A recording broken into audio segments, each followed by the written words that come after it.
네, 안녕하세요. 코드블랙입니다. 자, 간밤에 어제 이제 마감 후에 돌발 변수가 하나 나타났었죠. 이제 제가 이제 이전에 기업 가치, 기업 관련된 분석으로 좀 이제 안내 드렸던 영상이어서 한번 요거를 좀 짚어보려고 좀 준비를 해봤고요. 그럼 뭐 투자자분들 지금 진행 중인 부분에 대해서 사실 장단점, 이게 막연하게 지금 물적 분할이라는 것 때문에 좀 우려감이 컸지만 그 내면을 보면은 이게 뭐 선택과 집중을 통해서 진행되는 거기 때문에 장기적 방향성은 크게 문제될 건 없다라고 좀 보여져요. 오히려 더 잘한 선택의 결과다라고 좀 보여집니다. 왜냐면은 일단 여기서 일단 로보티즈 기업 개요 관련돼서 한번 이제 살펴보면은 이렇게 지금 보면 여기 다이나믹스 이게 액추에이터라는 부분이잖아요. 사실 자율주행 로봇이랑 로봇 부품 이렇게 있는데 지금 요거를 집중해서 키워서 이제 피지컬 AI, 그러니까 이제 휴머노이드 로봇이죠. 피지컬 AI를 만들어내겠다 이런 부분인데 여기에 좀 영향을 더 더해서, 왜냐면 이거를 좀 간단하게 한 번 더 제가 말씀드리면은 일단 최근에 로보티즈가 이제 그냥 어제죠. 자율주행 부분,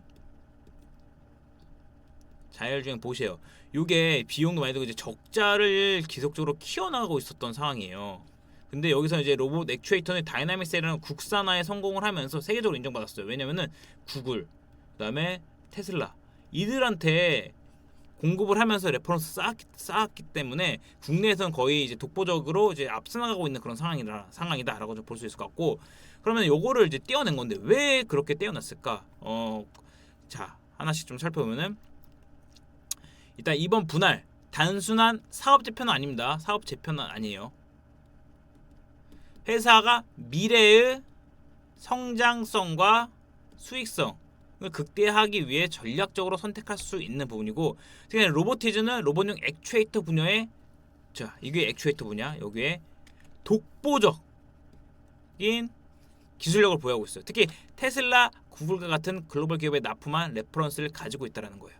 그다음에 향후 피지컬 AI 시장에서 핵심적인 역할을 할 수 있는 강점을 지니고 있죠. 이를 기반으로. 그러면서 이제 LG전자 함께 이제 연구개발 통해서 진행을 하는 부분도 이제 언급이 됐었고, 이거는 기사를 뒤에서 한번 제가 좀 체크를 해볼 텐데, 그 동안에 이렇게 긍정적인 흐름에도 좀 지금 로봇 보시면 설립 2000년이고 이 지금 현재 상장된 기업 중에서 가장 좀 업력이 좀 긴 편에 속하는 그런 로봇 기업 중 하나예요. 그리고 그럼에도 불구하고 자율주행, 바로 이 적자가 지속되던 자율주행 로봇 사업이 회사 전체의 수익성과 재무적인 부담을 계속적으로 안겨왔었던 거예요. 그래서 이 재무적인 부담을 좀 더 줄이려고, 그래도 뭐 부채, 그냥 물적 분할을 통해서 이제 연결 잘 들어가 있는 부채 부분은 그대로 있지만 어쨌든 실적 부분에서 따라서, 그래서 이런 물적 분할을 통해 로보티즈는 돈이 되는 핵심 사업, 즉 액추에이터와 로봇 모듈 사업에 집중을 할 수 있게 되는 거죠. 그리고 자율주행 로봇 사업은 이제 이거는 상장 아니에요. 상장한다고 안 그랬어요. 6년. 그러면은 어떤 기업에 대한 가치는 전혀 변하는 게 없어요.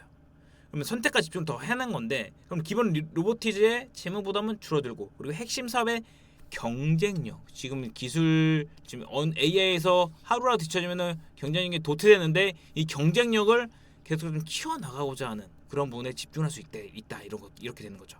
그래서 결국 이번 결정은 단기적으로는 물론 오늘 보셨다시피 오늘은 근데 로봇 관련된 분이 전부 다 빠졌어요, 사실.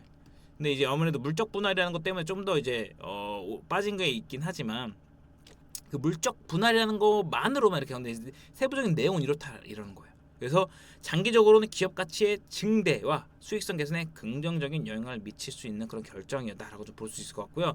투자 입장에서 중요한 것은 어쨌든 로보티즈가 핵심 경쟁력을 살려서 AI 기반의 피지컬 AI, 그 시장에서 또 어떻게 보면 핵심 부품이 되는 이제 로봇 액추에이터, 그 국산화를 성공한 제품명 다이나믹 셀, 요거를 더 역량을 좀 펼쳐 나갈 수 있냐라는 거죠. 그래서 어떤 성과를 만들어낼 것이, 그리고 이번 분할된 사업부의 향후 성장성이 얼마나 뒷받침될 것에 대한 거를 우리는 면밀히 지켜보면 된다, 이렇게 좀 말씀드리겠고요. 그래서 어쨌든 지금 결과적으로 이번에 물적 분할 진행한 거에 대해서는 선택과 집중을 한 거다. 재무적으로 부담을 안겼던, 물론 뭐 미래 가치 있지만 자율주행 봇을 떼어내고 액추에이터 요거를 더 키워나가고, 이렇게 지금 진행이 된다라고 보시면 될 것 같고, 그럼 차트 쪽에서 한번 여기 기사 한번 좀 볼게요. 로보티즈. 그래서 공장 노동력 대체할 수 있는 작업용 로봇 내놓을 것, 자율주행 로봇 사업은 자회사로 분사, 피지컬 AI 개발에 자금 집중, 중국 저가 공세에 맞서 해외 공장 준비 중, 가격 경쟁 확보로 올해 흑자 전환, 이겁니다. 자, 김명수 대표는 공장 노동력을 대체할 수 있는 피지컬 AI에 집중할 것이다. 로보티즈는 로봇가드를 쓰는 필수 부품 액추에이터를 국산화에 성공한 국내 몇 안 되는 로봇 전문 기업입니다. 업력이 가장 높은 기업 중 하나예요. 로보티즈는 이날 사업고 제품대 물적 분할을 진행했는데 기존의 개발 자금을 집중 투입하는 자율주행 배송 로봇을 자회사로 분산시키려 하면서 공식 액추에이터 대부분의 매출이 발생하고 있지만 자율주행 사업의 개발 비용이 커서 적자가 계속되고 있다. 자율주행 이렇게 분사하면 여기서 이제 또 투자를 따로 받아서 지금 진행을 하겠다라는 거죠. 즉 비상장사로 자체 조달한 자금으로 사업을 꾸려나가게 된다는 거죠. 상상하지 않는다는 거예요. 그래서 로보티즈의 주력 제품인 액추에이터, 모터, 감속기, 제어 여기에서는 휴머노이드 로봇에 40에서 50개 액추에이터가 들어갑니다. 지금 바야흐로 로봇은요, 제가 과거에 일단 산업용 협동 로봇으로 한번 올라왔으면 지난해부터 제가 떠들어 제낀 게 바로 휴머노이드 인간 로봇 요게 이제 핵심이다. 그래서 요 고거에 대한 액추에이터의 부품이 이렇게 많이 들어가고 글로벌 순위권의 기술을 갖춘 것으로 평가를 받고 있어요. 미국을 중심으로 해외 매출의 80%를 벌어들이는 배경이 바로 이제 해외에서도 인정받고 있는 그런 기업이다라는 거죠. 그렇기 때문에 여기에 또 공을 더 들여야지 여기서 이 정도로 완주하는 게 아니라 정말 이 시장을 더 잡아가기 위한 어떠한 그런 선택과 집중이 동반이 된 이번에 결정이다 이렇게 좀 볼 수 있을 것 같아요. 그렇죠. 그래서 작업용 로봇 공장은 무거운 부품 운반하기에 크게 손상 없이 버틸 수 있도록 액추에이터 내구성이 중요하다.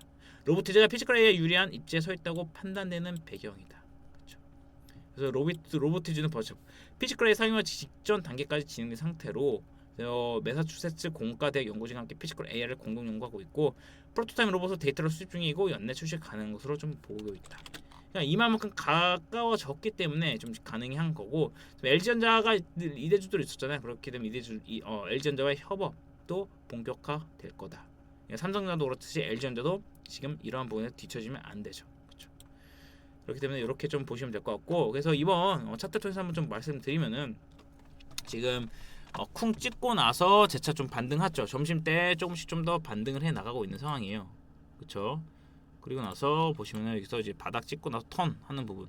그러면은 요 최소한 보시면 아니나 안 그래도 지금 로봇 관련된 부분 전부 다 약세를 보이고 있어요. 한번 이제 차트를 보여드릴게요.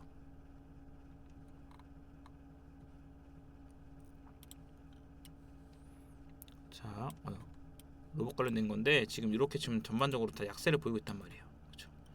그러니까 이러한 흐름에서 좀 약간 최근에 좀 로보티즈 강세를 보인 것도 있었고 이러한 실체 있는 기업이기 때문에 강세를 보였고 다만 여기서 오늘 20선은 이탈되지 않고 해서 지지를 받았다는 거예요. 그러면은 눌림 있다 여기서 돌려서 다시 재차 37,500원 다시 한번 4만 원까지 대한 돌림은 나타날 수 있다라는 겁니다. 그래서 오늘 오후에 추가적으로 여기서 이제 추가적인 반등해서 개인적으로 36,000원까지는 올려주는 흐름이 나타나면은 좀 더 빠르게 좀 돌림이 나올 수 있기 때문에 그런 부분 보여야 될 것 같고 그리고 오늘 오히려 하단에서 물량을 계속적으로 받아가는 부분도 좀 확인이 됩니다. 그래서 이런 부분, 이러한 부분 당장에 물적 분할을 던지거나 물적 분할이라는 관점으로 이제 차익 실현하는 단타 투자들이 있는 반면 좀 긴 호흡에서는 지금의 선택과 집중을 어느 정도 응원하면서 정말 로봇에 대한 실체 그런 부분에 때문에 선도 주자가 될 수 있는 그런 발판이 마련되는 그런 흐름이 다시 한번 도약할 수 있는 그런 어떤 선택과 결정이 된 거다라고 좀 보는 투자 입장 이렇게 양분된 그런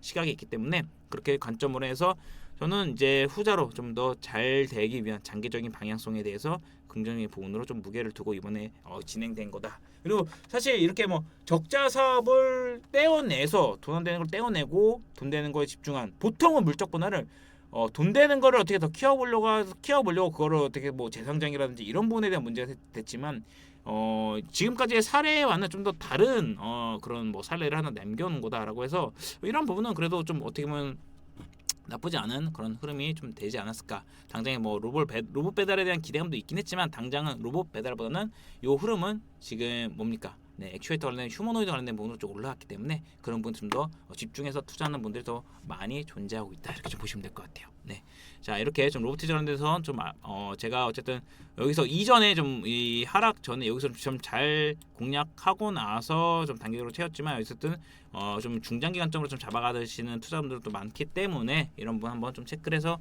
안내 드렸습니다. 네, 그래서 생각보다 그래도 정고하고 또 오후에 추가적인 반등 나올 수 있다라는 거를 한번 더 말씀드리면서 오늘 영상 마치도록 하겠습니다. 네, 여러분의 구독과 좋아요는 정말 큰 힘 되니까 한 번씩 눌러주시고요. 다음 영상으로 찾아뵙도록 하겠습니다. 감사합니다.